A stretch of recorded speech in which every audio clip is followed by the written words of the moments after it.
दर्शकवृन्द नमस्कार। समय चक्रमा हार्दिक स्वागत गर्दछु। म धीरज बस्नेत। यो देशमा चोर फटाहा र जालीहरूको बिगबिगी यति धेरै छ कि तपाईले असावधानीवश कुनै सानो गल्ती गर्नुभयो भने त्यसको लाभ यिनले सजिलै उठाउँछन् र जिन्दगीभर तपाईलाई टाउको उठाउन दिँदैनन्। आज हामी कार्यक्रममा एउटा यस्तै घटना देखाउँदैछौँ जुन घटना हेरेपछि तपाईले आफ्नो नागरिकतादेखि व्यक्तिगत विवरण दिन एक पटक होइन 10 पटक सोच्नुहुनेछ। घटना सिन्धुपाल्चोकको लागर्चेका युवाहरूको हो, जसले जागिर र 5000 रुपैयाँको लोभमा परेर नागरिकता अनजान व्यक्तिलाई दिए, बैंक खाता खोले, जथाभावी हस्ताक्षर धस्काए। त्यसको ठीक 5 वर्षपछि अदालतबाट पत्र आयो, तिम्रो नाममा खोलिएको कम्पनीले 12 करोड रुपैयाँ राजस्व छली गरेको देखियो कि तुरुन्त भुक्तान गर, होइन भने जेलको बास बस। दाउरा चिरेर गुजारा चलाएको परिवारलाई 12 करोड राजस्व छली गरेको मुद्दा कसरी लाग्यो, कसरी फसे वा फसाइयो सिन्धुपाल्चोकको लागर्चेका युवाहरूलाई? हेर्नुहोस् यो रिपोर्टमा। गरिबीमै हुर्किए पनि सिन्धुपाल्चोकको 5 पोखरी गाउँपालिका 9 लागर्चेका दीपक भुजेलको जीवन ठिकठाकसँग चलिरहेको थियो। 23 वर्षे उनी दाउरा चिरेर परिवार पाल्दै आएका बाबुलाई पालो दिन कम्मर कसदै थिए। तर 2076 फागुन 22 गते राजस्व अनुसन्धान विभागले उनको नाममा एउटा यस्तो सूचना जारी गर्यो जसले दीपकको ओठ तालु मात्रै सुकेनन्, होस हवास नै उड्यो, आकाश खसे झैं भयो। 3 पुस्ते विवरण छापिएको सूचनामा भनिएको थियो राजस्व चुहावट सम्बन्धी मुद्दाको अनुसन्धानको निम्ति 7 दिनभित्र उपस्थित हुनु।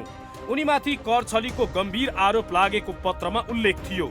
यो पत्रपछि अवाक भएका उनी यस्तो कसरी भयो भनेर केही समय सोच्न समेत सकेनन्। तर जब उनले आफूले 5000 रुपैयाँ लिएर कसैलाई नागरिकता दिएको र बैंक खाता खोलेको सम्झिए, त्यहाँबाट उनले मेसो पाए आफू कसरी फसे भनेर। 2072 को भूकम्पले घर भत्किएका बेला दीपक बेखर्ची भएका थिए। काठ चिर्ने काम गर्दै आएका उनका बाबु पनि कामविहीन भएका थिए। त्यही बेला उनलाई नजिकैको साथी पुरुषोत्तम धितालले सुनाए, एकजना मान्छे सम्पर्कमा छन्, उसलाई नागरिकता दिएर सही गरिदियो भने पैसा दिन्छ। पुरुषोत्तमले नागरिकता बुझाएर 5000 रुपैयाँ हात पारिसकेका थिए। यस्तै गाउँका अन्य केही साथीहरूले पनि यसै गरी पैसा बुझेको उनले थाहा पाए।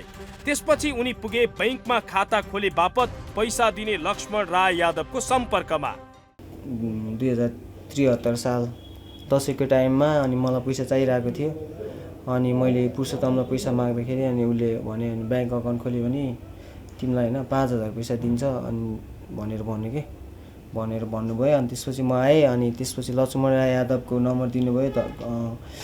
अनि यहाँ गौशालाको धर्मशालामा आएर मैले उहाँलाई 5:30 बजे भेटेँ। अनि त्यसपछि उहाँले मलाई 1500 रुपियाँ पैसा दिनुभयो। अनि त्यसपछि म दिदी घरमा गएँ। अनि त्यसपछि अनि भोलिपल्ट आएँ म। अनि त्यसपछि मलाई वाणिज्य लिएर जानुभयो होइन। अनि त्यहाँ 10 मिनटमै अनि सबै काम भयो। अनि त्यसपछि यो राजस्व अनि कर विभागमा नि एउटा स्ट्याम्प लिएर यो लाउनु पर्ने रहेछ नि होइन। अनि त्यसपछि स्ट्याम्प पाएँ होइन भ्याट बिलको। अनि त्यसपछि अनि आएर अनि ब्याङ्क अकाउन्ट अनि एनआइसी एसिआईमा चाहिँ पछि खोलेको। बैंक खाता खोलेको भोलिपल्ट लक्ष्मणबाट 5000 रुपैयाँ हात पारेपछि दीपक गाउँ फर्किए। त्यसपछि खाता खोलिदिने लक्ष्मण करिब सम्पर्कविहीन भयो भने दीपक गाउँ छाडेर काठमाडौँ आए। 12 कक्षा पास हुन नसकेपछि उनी कलङ्कीको खसी बजारमा खसी बाख्रा किनबेच गर्न थाले। भने जस्तो कमाई नभएपछि 1.5 लाख रुपैयाँ खर्च गरेर रोजगारीका लागि दुबई पुगे। तर काम थालेको 7 महिना नपुग्दै कोरोना महामारी सुरु भयो। उनको काम पनि ठप्प भयो। 2077 साउनमा उनी स्वदेश फर्किन बाध्य भए। लकडाउन भएपछि सबै होटल बन्द भयो होइन। सबै होटल बन्द भएपछि हामीलाई दुबईको इन्टरनेसनल यो कोरोनाको हस्पिटल छ कि त्यहाँ काम गर्न हाम्रो कम्पनीले त्यहाँ लिएको रहेछ। अनि त्यहाँ जाऊ भनेर भन्नुभयो होइन। अनि त्यतिखेर इटालीमा एकदम मान्छे मरिरहेको थियो। अनि त्यतिखेर म त्यहाँ काम नगर्ने अन्त्य काम गर्ने भनेर मैले भनेको। त्यसो भए काम पाउँदैन, सिधै टर्मिनेट होइन। अनि लेटरमा साइन गर्न दिनुभयो होइन। अनि त्यसपछि हामीलाई स्यालेरी दिनु भन, जम्मा महिनाको 200 रुपियाँ दिनुभयो है। त्यसपछि हाम्रो सिधै प्लेन टिकट क्या अचानक। त्यसपछि आएर अनि म घर गएँ होइन। साउनमा आएपछि अनि क्वारेन्टाइन बसेँ टिपिनीमा। विदेश जाँदाको ऋण तिरिसकेका थिएनन्। उनी कामका लागि काठमाडौँमा भौतारिँदै थिए। त्यही बेला घरबाट उनको बाबुको फोन आयो। बाबुले डराउँदै राजस्व अनुसन्धान विभागबाट सेलबन्दी पत्र आएको खबर सुनाए। विभागले 2078 भदौ 20 मा काटेको पत्र पढेर दीपकले थाहा पाए उनको बैंक खाताबाट सोमिया इन्टरप्राइजेस नामक कम्पनीको करोडौंको कारोबार भएको रहेछ। उक्त कम्पनीले कारोबार गर्दा 11 करोड 95 लाख 935 रुपियाँ कर छलेको रहेछ। विभागबाट पत्र आएको 4.5 महिनापछि दीपकको घरमा अर्को पत्र आयो। उक्त पत्र पाटन उच्च अदालतले 2078 पुस 6 मा काटेको थियो, जसमा लेखिएको छ राजस्व चुहावट मुद्दामा अभियोग पत्र दर्ता भएकाले बाटोको म्याद बाहेक 15 दिनभित्र प्रमाण भए सो समेत लिई आफै बयानका लागि अदालतमा हाजिर हुन आउनु। करिब 12 करोड राजस्व छलीको आरोपमा अदालतबाट पत्र आएपछि 23 वर्षे दीपकको हिजो आज न दिनमा भोक छ न त रातमा निन्द्रा नै। कहाँ कतिखेर प्रहरीले पक्राउ गर्ने हो भनेर उनी हरपल त्रासमा हिँडिरहेका छन्। पत्र आएपछि दीपक भुजेल आफ्ना साथीहरूसँग बुझ्न विभाग गएका थिए। दीपकका अनुसार विभागका कर्मचारीले तिमीहरूको मुद्दा अदालत गइसक्यो भनेर फर्काइदिए। त्यसपछि उनी अदालतमै बुझ्न गएका थिए। उनलाई अदालतका कर्मचारीले उनका नाममा दर्ता भएको कम्पनीले झन्डै 12 करोड रुपियाँ कर छलेको र मुद्दा सुरु भएपछि धरौटीमा छुट्दा पनि कम्तीमा 20 लाख रुपियाँ लाग्न सक्ने बताइदिए। दीपक भन्छन्, यतिका पैसा कहाँबाट ल्याउने? मेरो जेठा बेच्दा पनि यति पैसा आउँदैन। फेरि सरकारी मुद्दा हो, भागेर पनि कहाँ पो जानु र? मेरो नाममा 11 करोड कति 95 लाख कति हजार त्यो चाहिँ याद भएन होइन। अनि त्यसको लागि चाहिँ अनि उहाँ सरले उच्च अदालतको पाटनको सरले भन्नुभयो कि अनि यतिको त भाइ ढलुटी नै 10 लाखबाट माथि 15 लाखदेखि 20 लाखसम्म खुल्छ होइन। त्यसपछि तिमीले वकिल ल्याउनुपर्छ, अनि त्यसपछि प्रमाणपत्र ल्याउनुपर्छ, डकुमेन्ट हुन्छ नि एउटा। अब अदालतले त एउटा उनी खोज्छ नि त, पेपरै खोज्छ।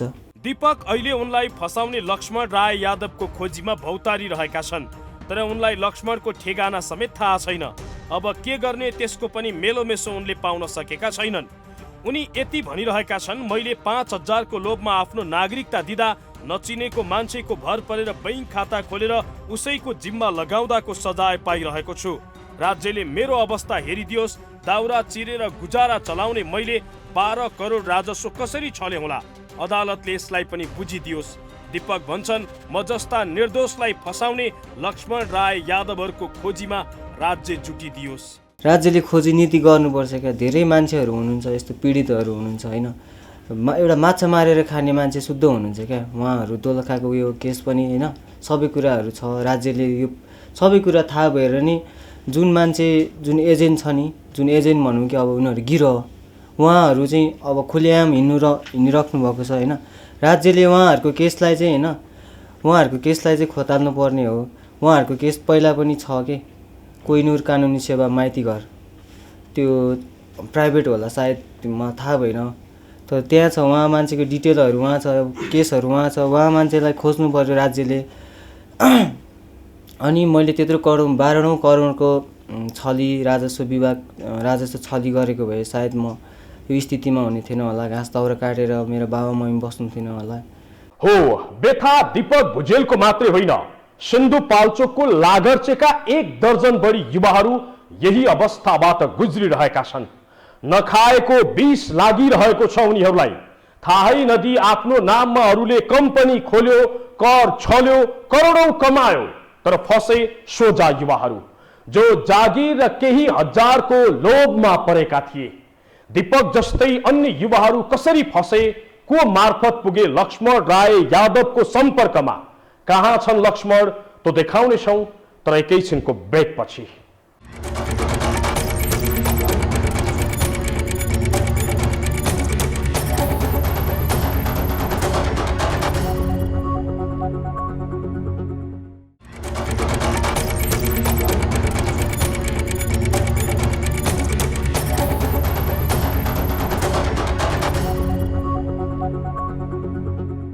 दर्शकवृन्द, तपाईं समय चक्र हेरिरहनु भएको छ। आजको कार्यक्रममा हामी दाउरा चिरेर गुजारा चलाइरहेको परिवारलाई 12 करोड राजस्व छलीको मुद्दा लागेको विषय देखाइरहेका छौं। दीपक भुजेलका नाममा अदालतबाट राजस्व छलीको मुद्दामा उपस्थित हुन जुन पत्र आयो, त्यही पत्र आफूहरूलाई आउने त्रासमा सिन्धुपाल्चोक लागर्चेका अन्य युवाहरू पनि छन्। जसले आफ्नो गाउँको युवराज खड्का भन्ने व्यक्तिलाई विश्वास गरेर लक्ष्मण राय यादवलाई सबै व्यक्तिगत विवरण बुझाएका थिए। उनीहरू चाहिँ कसरी फसे, उनीहरूका नाममा धन्दा चलाउने यादव चाहिँ कहाँ छन्, हेर्नुहोस् यो रिपोर्टमा। सिन्धुपाल्चोकको लागर्चेका दीपक भुजेल मात्र होइन, उनी जस्ता 1 दर्जन भन्दा धेरै युवाहरू लक्ष्मण राय यादवको जालोमा फसेका छन्। हामीले दीपकसँग यस केसका विषयमा बुझ्दै गर्दा उनीहरू जस्तै धेरै पीडित युवाहरू हाम्रो सम्पर्कमा आइपुगेका छन्। केही मलेसियाबाट आफू पनि फसेको बताइरहेका छन् भने केही हाम्रै कार्यालयमा आएर हार गुहार गरिरहेका छन्। यो टेलिभिजनमा आइपुगेका दीपक अधिकारी र पुरुषोत्तम धिताल आफूहरूको नाममा पनि लक्ष्मणले उद्योग खोलेर राज्यलाई कर नतिरिकन सञ्चालन गरेको भन्दै पत्र आएको सुनाए। आफूहरूलाई 5,000 को लोभ देखाएर बैंक खाता खुलाएको, नागरिकता र हस्ताक्षरको दुरुपयोग गरेर उद्योग खोलेको उनीहरूको भनाइ छ। आफ्नै अङ्कल रविन्द्र धिताललाई भेटेँ। अङ्कल मलाई अलिकति पैसा चाहियो, काठमाडौँमा गाह्रो भयो यताउति भने। अनि अङ्कलले ल यो मान्छेलाई भेट, नागरिकता लिएर जाऊ, तिम्रो काम हुन्छ, 4-5 हजार पैसा दिनुहुन्छ भन्नुभयो अङ्कलले। अनि त्यसपछि म अङ्कलसँग त्यो नम्बर लिएर लक्ष्मण राय यादवलाई भेट्न गएँ। अनि उसले नागरिकता लियो। अनि त्यसपछि तिमी भोलि आउनु, भोलि एकछिनमै काम हुन्छ भन्नुभयो। त्यसपछि उहाँले सबै कागजपत्रहरू तयार गरिसक्नु भएछ। अनि मलाई भट्टाबाट सही गर्न लाउनु भयो। मेरो आफ्नै गाउँको साथी पनि हो, उसलाई मैले भने के काम पाउँछ भने मलाई खोजिदिएन, घरमा यस्तो अवस्था छ। अनि मैले उसलाई भने, अनि उसले भने ठिकै छ, मैले यस्तो काम गरिरहेको छु। अनि पुरुषोत्तम धितालसँग भेट भयो। अनि उसले लक्ष्मण राय यादवलाई कन्ट्याक्ट गराइदियो भनौँ न।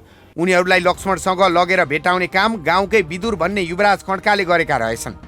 युवराज मार्फत पैसा पाइने लोभमा लक्ष्मणलाई नागरिकता बुझाइएको उनीहरूको भनाइ छ। युवराजकै विश्वास गरेर आफूहरूले नागरिकता दिएको र बैंकमा खाता खोलेको बताउने उनीहरू आफूलाई फसाउने काम युवराजले नै गरेको दाबी गर्छन्। दीपक र पुरुषोत्तमका अनुसार युवराजले गाउँका करिब 1 दर्जन भन्दा धेरै युवालाई 2067 सालदेखि निरन्तर फसाउने काम गरिरहेका छन्। अनि घरको अवस्था हेर्दाखेरि आफूलाई एकदम रुनु मन लाग्छ। अब जाउँ कहाँ जाउँ, गरौँ के गरौँ, म यस्तो अवस्थामा आएर फसिरहेको छु। म मात्रै होइन, म लगायत मेरो गाउँका दाजुभाइहरू पनि धेरै फस्नु भएको छ। राज्यले चाहिँ हामीलाई त्यही हो, यो दोषी हो कि निर्दोष हो कि के हो, एकपल्ट राम्रोसँग छानबिन गरेर अनि दोषी नउम्कियोस्, निर्दोष मान्छेलाई चाहिँ अब यसरी फसाउनु पनि भएन सरकारले। युवराज खड्काको मार्फतबाटै अनि अरू दाईहरू पनि, हामीभन्दा सिनियर दाईहरू पनि उहाँहरूले लगभग 66-67 तिरै दर्ता गर्नु भएको छ।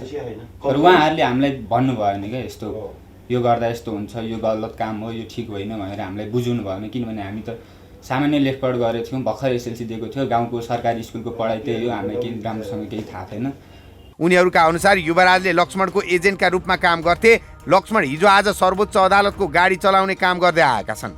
तर युवराज भने त्यस्तो आरोप अस्वीकार मात्रै गर्दैनन्, बरु उल्टै आफू पनि लक्ष्मणबाट पीडित बनेको बताउँछन्। उनले काठमाडौँमा कामको खोजीमा हिँड्ने क्रममा विष्णु पाण्डे भन्ने मार्फत उपेन्द्र राय यादवलाई भेटेको र उनीहरू मार्फत लक्ष्मणको सम्पर्कमा पुगेको बताउँछन्। सबैजना अन्जानमा फसे, नबुझेर फसेको नि, जानी लगेर मैले कुनै खोट मनमा खोट राखेर मैले उनीहरूलाई फसाउने नियत राखेर मैले त्यहाँ टच गराएको त होइन नि त। त्यति बेलाको अवस्था सबैजनालाई पैसाको अवस्था आवश्यकता थियो, सबैजना मलाई पनि त्यही पैसाको आवश्यकताको लोभले मैले त्यो काम गरेँ। अब लास्टमा अहिले आएर यस्तो हुँदो रहेछ, त्यति बेला यो के हो, यो दर्ता गऱ्यो भने के हुन्छ, यसले के फाइदा हुन्छ के घाटा हुन्छ भन्ने कुरा नै बुझेको थिएन। युवराजले आरोप अस्वीकार गरे पनि पीडित युवा भने उनी नै लक्ष्मणको एजेन्ट भएको बताउँछन्। युवराजका नाममा अहिलेसम्म कुनै पत्र नआउनु र आफूहरूको नाममा पत्र आउनु, आफूहरूसँग भेट्न समेत नमानी भाग्नु नै यसको पर्याप्त प्रमाण भएको पीडित युवाहरूको आरोप छ।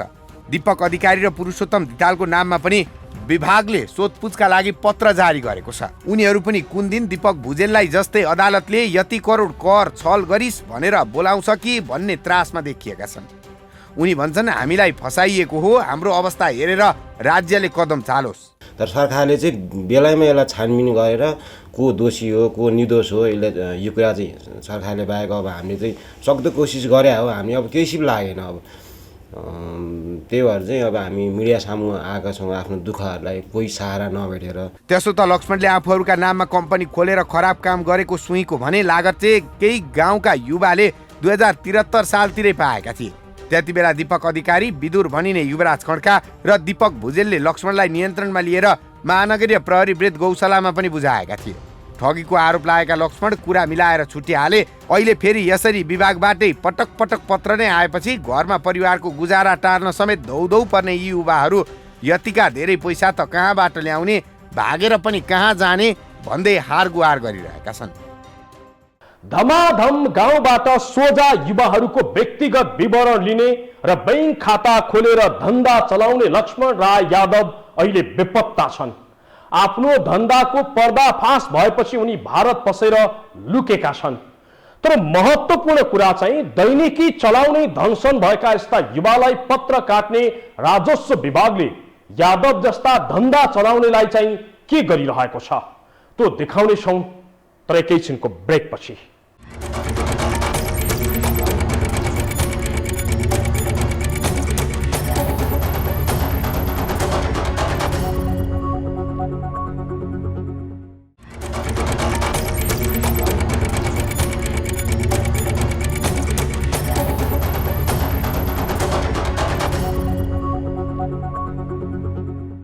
दर्शकवृन्द, तपाईँ समय चक्र हेरिरहनु भएको छ। आजको कार्यक्रममा हामी दाउरा चिरेर गुजारा चलाइरहेको परिवारलाई 12 करोड राजस्व छलीको मुद्दा लागेको विषय देखाइरहेका छौँ। गाउँका सोझा युवाहरूलाई धमाधम राजस्व छलीको पत्र काटिरहेको राजस्व विभागले उनीहरूको वास्तविकता जाँच गर्छ कि गर्दैन, उनीहरूको नियत हो कि नियति हो त्यो हेर्छ कि हेर्दैन, लक्ष्मण राय यादव जस्ता गिरोह समात्न ध्यान दिन्छ कि दिँदैन, यो चाहिँ अहम प्रश्न हो। हामीले यही प्रश्नको जवाब यो रिपोर्टमा खोजेका छौँ।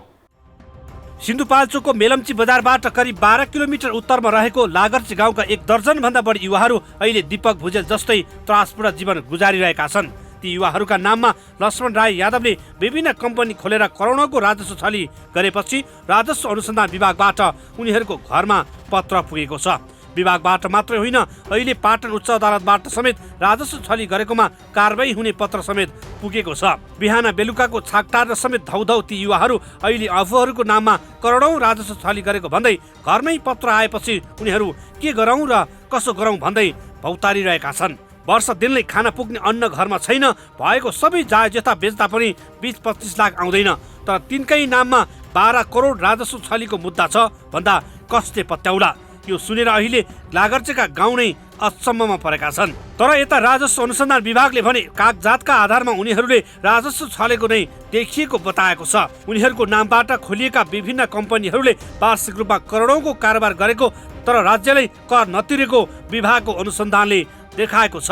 त्यही आधारमा सोधपुछ गर्न मात्रै बोलाएको छैन, कर छली गरेको भन्दै अदालतमा मुद्दा पुर्याएको छ। कागजातमा जे देखिन्छ त्यही अनुसार प्रक्रिया अगाडि बढाउने भएकाले कम्पनी खोल्ने व्यक्ति धनी गरिब वा बलियो निर्दो भनेर नहेरिने विभागको तर्क छ। हैन, हामीले जुन अनुसन्धानमा संलग्न जुन फर्मको स्वामित्वकर्ता हुन्छ, फर्मको स्वामित्वकर्ता र त्यो फर्मलाई प्रयोग गर्ने, फर्मको कारोबारमा संलग्न व्यक्ति, यो दुवैलाई प्रतिवादी बनाएर हामी यस्ता केसहरूमा चाहिँ अदालतमा अभियोजन गरेका छौँ। लागर्चेका दर्जनौं युवाहरूको नाममा कम्पनी खोल्दै बिल बेच्दै कारोबार गर्ने व्यक्ति चाहिँ पीडितहरूका अनुसार लक्ष्मण राय यादव हुन्। लागर्चेका दीपक भुजेल, दीपक अधिकारी, पुरुषोत्तम धिताल लगायत 1 दर्जन युवाहरूलाई विभिन्न प्रलोभन देखाएर उनीहरूको नागरिकताको दुरुपयोग गर्दै उनीहरूको नाममा विभिन्न कम्पनी खोली कारोबार गर्ने र राजस्व छली गर्ने काम गरेको अनुसन्धानबाट खुलेको छ। लक्ष्मण तिनै व्यक्ति हुन् जसले दोलखा भिरकोट माझी बस्तीका 8 जनालाई पनि राहतको प्रलोभन पारी उनीहरूको नागरिकता हात पारेर पीआरके ट्रेड इन्टरनेसनल नामक कम्पनी खोलेर 5 करोड 56 लाख राजस्व छली गरेका थिए। सामा अक्षर पनि नचिन्ने भिरकोटका लहुमान माझीलाई करोडौं कारोबार गर्ने उक्त कम्पनीको प्रोप्राइटर बनाएका छन्। यसरी सोझा साझा व्यक्तिहरूलाई उनीहरूको नागरिकता र हस्ताक्षरको दुरुपयोग गरेर कम्पनी खोल्ने लक्ष्मण जस्ताको गिरोह नै सक्रिय छन्, जसले धेरैले फसाइसकेको राजस्व अनुसन्धान विभागकै अध्ययनले देखाएको छ। कुनै पनि सर्वसाधारण व्यक्तिका डकुमेन्टहरू युज गरेर एक किसिमको गिरोहले ती सर्वसाधारण व्यक्तिहरूलाई चाहे ललाएर फकाएर अथवा निश्चित प्रतिशत रकम दिएर अथवा चाहिँ झुक्क्याएर त्यस्ता फर्महरू दर्ता गर्ने, ती फर्महरूलाई प्रयोग गरेर कारोबार गर्ने, नक्कली बिल बिजको कारोबार गर्ने ट्रेन्ड जुन उजागर भयो त्यस उप चाहिँ हामीले राजस्व अनुसन्धान विभागले कारबाही अनुसन्धान सुरु गर्यौँ। अनुसन्धानबाट चाहिँ देखिएका तथ्यहरूसहित चाहिँ हामी सम्बन्धित उच्च अदालतमा राजस्व चुहावट कसुरमा हामी अभियोजन गरेका छौँ र यो क्रम अहिले पनि छ। राजस्व अनुसन्धान विभागले आर्थिक वर्ष 2077-78 राजस्व छलीका 84वटा मुद्दा अदालतमा दायर गरेको छ। चालु आर्थिक वर्ष 2078-79 को मङ्सिर मसान्तसम्म विभागले 35वटा राजस्व छलीका मुद्दा दर्ता गरिसकेको छ। यी र यस्ता मुद्दामा प्रक्रिया पुर्याएका तर कम्पनीको स्वामित्वबारे थाहा नभएका व्यक्तिहरूको नागरिकता र हस्ताक्षर दुरुपयोग गरिएको प्रश्न देखिन्छ। राजस्वले दर्ता गरेका करोडौं रकमको कर छलीको मुद्दामा खोलिएका कम्पनीका सञ्चालक वा बैंक खातावालहरू भुजेल, धिताल अधिकारी जस्ता दुर्गम गाउँका कम पढे लेखेका र विपन्न व्यक्तिहरू पनि छन्। यस्ता माथि कारबाहीको डन्डा चलाउन खोज्ने विभागले नक्कली कम्पनी खडा गरेर करोडौंको राजस्व छल्ने लक्ष्मण राय यादवलाई चाहिँ खोज्छ कि खोज्दैन? यस्ता घटनाको वास्तविकता बाहिर ल्याउन विभागले आफ्नो भूमिका देखाउँछ कि देखाउँदैन? यो चाहिँ अहम प्रश्न हो। धान खाने मुसो चोट पाउने भ्यागुतो भने झैं भएका छन् सिन्धुपाल्चोक लागरचेका युवाहरू। उद्योग खोल्ने, धन्दा चलाउने, करोडौं कमाउने लक्ष्मण राय यादव तर 12 करोड राजस्व छली गरेको भन्दै तारेक धाउनु पर्ने चाहिँ सोझा युवाहरू। यदि राजस्व विभागले उद्योग खोल्दै गर्दा यो तिम्रै हो, तिमीले नै चलाउन लागेका हौ, किन चलाउन खोजिराखेका छौ, तिम्रो पुँजी कति छ भनेर खोजी दिएको भए सायद यो हालत हुने थिएन यी युवाहरूको। अझै पनि अदालतले उनीहरूको वास्तविकता हेरोस् र काठ चिरेर गुजारा चलाउने परिवारले कसरी 12 करोड राजस्व छल्न सक्छ अनुसन्धान गरोस् र सिन्धुपाल्चोक लागरचेका पीडित युवाहरूको व्यथाबाट तपाईँ हामीले बिर्सन नहुने कुरा चाहिँ के हो भने आफ्नो व्यक्तिगत विवरण भुलेर पनि कहिल्यै कसैलाई नदिनुहोस्। लालचमा परेर आफ्ना सबै सक्कली डकुमेन्ट र हस्ताक्षर नै बिक्री गर्ने काम बन्द गर्नुहोस्। हौस् त, आजका लागि समय चक्र यति नै। समय चक्रका साथै यस टेलिभिजनका सम्पूर्ण समाचार बुलेटिन कार्यक्रम योहो टेलिभिजन.com, योहो खबर.com, युट्युब र फेसबुकमा पनि पढ्न र हेर्न सक्नुहुन्छ। मोबाइलमा योहो टिभी एप डाउनलोड गरेर पनि हामीलाई प्रत्यक्ष हेर्न सक्नुहुनेछ। समय चक्रको आजको प्रस्तुति सकियो। अहिलेलाई बिदा दिनुहोस्। नमस्कार।